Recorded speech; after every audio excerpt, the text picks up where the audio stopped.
तो दोस्तों आइए आप सभी को एक बहुत प्यारा सा कजरी गीत सुनाने जा रहे हैं और गीत कैसा लगा आप सभी को कमेंट कीजिएगा। फुलबाज के साथ सपोर्ट कहना है। हरि के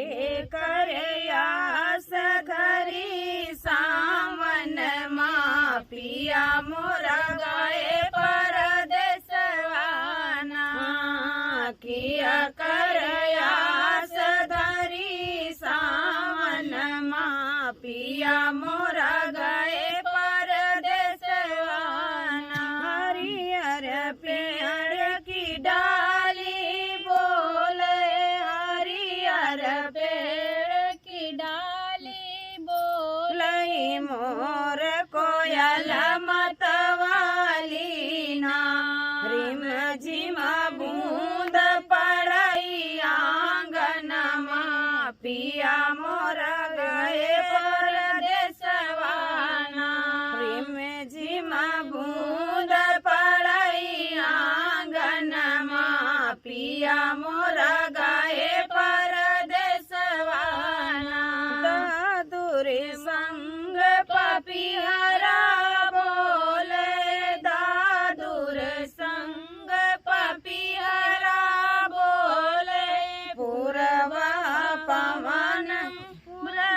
पवन मन में डोले मकई के धान खड़े खेतन में पिया मोरा गाए परदेसवाना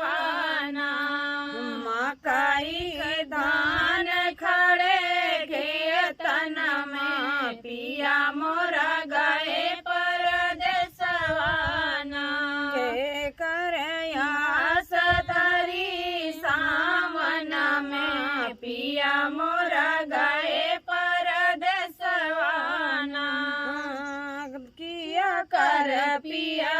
गए संदेशवा के कर पिया